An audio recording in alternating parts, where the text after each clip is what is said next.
Hello बच्चों, मैंने आपको पार्ट 4 में पढ़ाया था फार्मिंग इन पालमपुर में कि हम मॉडर्न मेथड से किस प्रकार से अपनी जो हमारी फसल है उसको हम बढ़ा सकते हैं। उसके अंदर जो हमने किया था वो क्या था कि हम मॉडर्न फार्मिंग मेथड्स को उठा सकते हैं। जैसे हम ट्रैक्टर वगैरह का यूज़ करें, मशीनरी का यूज़ करें, या इरिगेशन हम थोड़ा ट्यूबवेल वगैरह का यूज़ करें, इलेक्ट्रिसिटी यूज़ करें, और हमने करा था HYV सीड्स का यूज़ करें। Okay, high yield variety seeds का यूज़ करें तो हम लोग अपनी खेती को बढ़ा सकते हैं, अपना प्रोडक्शन इंक्रीज़ कर सकते हैं। इसी में मैंने आपको लास्ट छोड़ा था ग्रीन रेवोल्यूशन।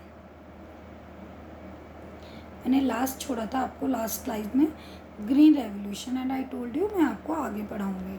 तो ग्रीन रेवोल्यूशन क्या है बच्चा?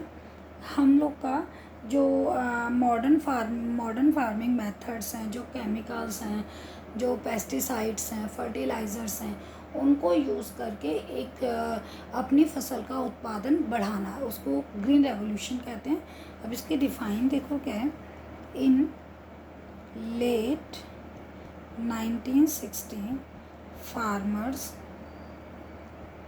इन Punjab, Haryana and western Uttar Pradesh used HYV seeds। मैंने आपको बताया था HYV सीड्स का यूज़ करना, इरिगेशन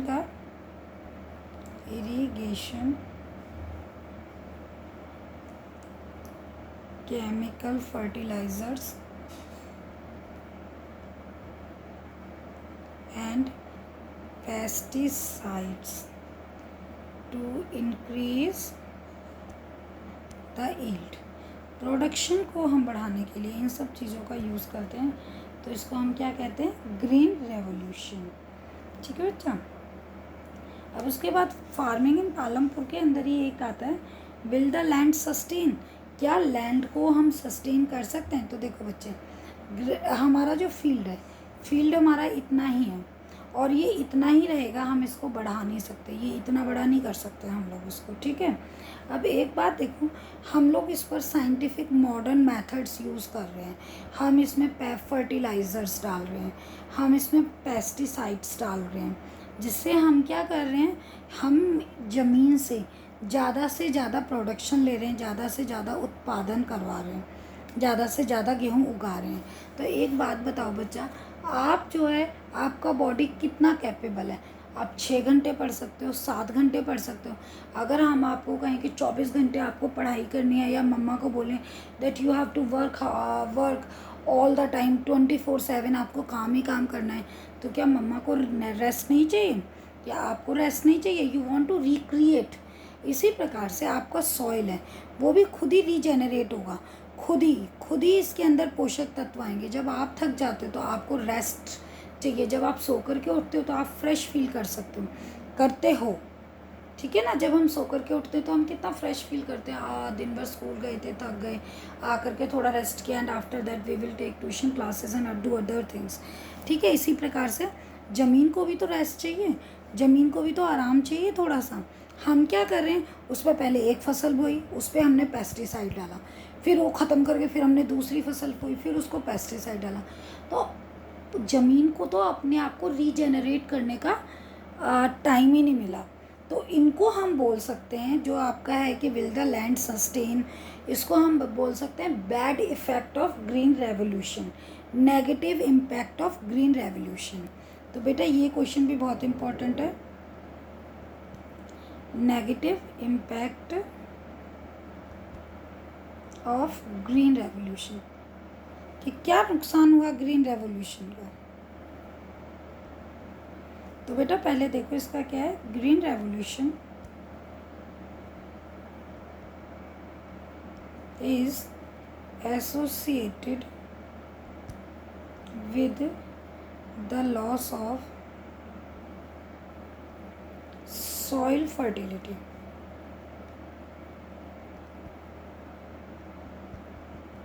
सॉइल की फर्टिलिटी क्यों जा रही है? क्योंकि हम बार बार खेती किए जा रहे हैं उस पर, उसमें केमिकल्स का यूज़ कर रहे हैं। Due to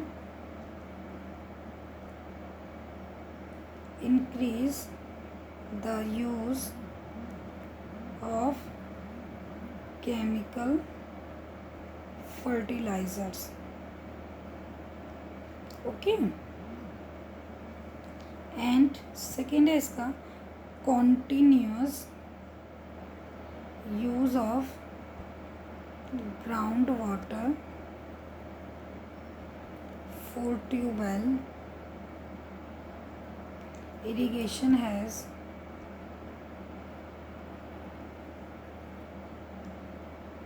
led to the depletion of the water table. तो देखो बेटा, इसमें एक वाटर टेबल है. ये शब्द आप 7th क्लास में पढ़ के आए हो. पहले तो ये समझिए वाटर टेबल क्या होता है. ज़मीन में कितनी गहराई में पानी मिलता है उसको बोलते हैं वाटर टेबल. ठीक है, 1 मीटर की दूरी पर ज़मीन के अंदर पानी है या 10 मीटर की दूरी पर ज़मीन के अंदर पानी है, दैट इज़ वाटर टेबल. अब देखो बेटा, पहले जो किसान था, जो फार्मर था, मतलब जो फार्मर था पहले, वो सिर्फ इरीगेशन, वो सिर्फ जो ये बारिश होगी, बारिश के उससे ही अपने फील्ड्स को क्या करता था, इरीगेट करता था. लेकिन अभी क्या करता है, बारिश के मौसम नहीं होते तब भी इरीगेशन के लिए क्या करता है, ट्यूबवेल यूज़ करता है.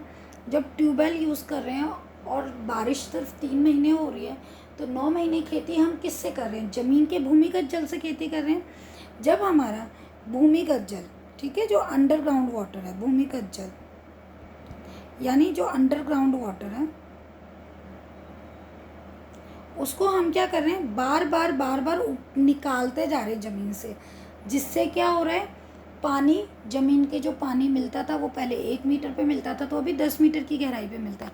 मतलब मिट्टी के अंदर नमी कम रह जाती है. इससे क्या होता है, सॉइल फर्टिलिटी कम हो जाती है. ठीक है. एनवायरमेंटल रिसोर्सेज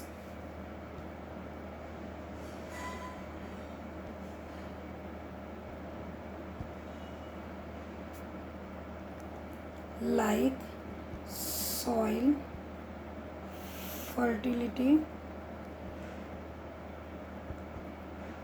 and groundwater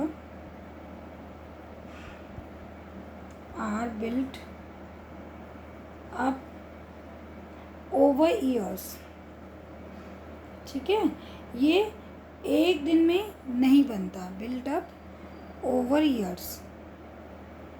जो धरती की फर्टिलिटी है, जो सॉइल फर्टिलिटी है, वो एक दिन में नहीं बनती है. Destroyed it very difficult to, ठीक है. इफ़ इट डिस्ट्रॉयड मतलब जो ज़मीन की फर्टिलिटी अगर वो डिस्ट्रॉय हो जाए, इट इज़ वेरी डिफ़िकल्ट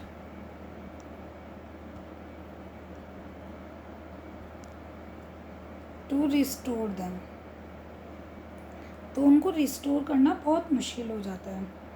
अब हमें क्या करना चाहिए, we must take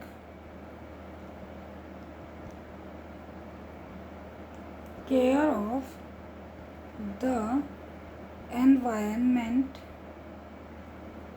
to ensure future development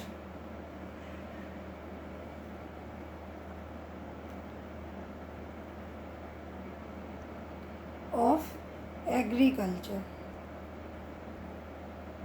मतलब अच्छा, हमको जो है बहुत ज़्यादा सोचना चाहिए और हमें फसल ज़्यादा उत्पादित करनी है, लेकिन वी मस्ट टेक सम, हमको वो पैरामीटर्स लेने चाहिए जिसकी वजह से फसल तो हमको अच्छा मिल जाए, उत्पादन अच्छा मिल जाए, लेकिन सॉइल का डिप्लीशन ना हो, सॉइल ख़राब ना हो, सॉइल की फर्टिलिटी ख़राब ना हो. ठीक है. आई होप दैट आपको समझ आया होगा. Please like, share and subscribe. बाकी चैप्टर हम नेक्स्ट स्लाइड में करेंगे. Thank you.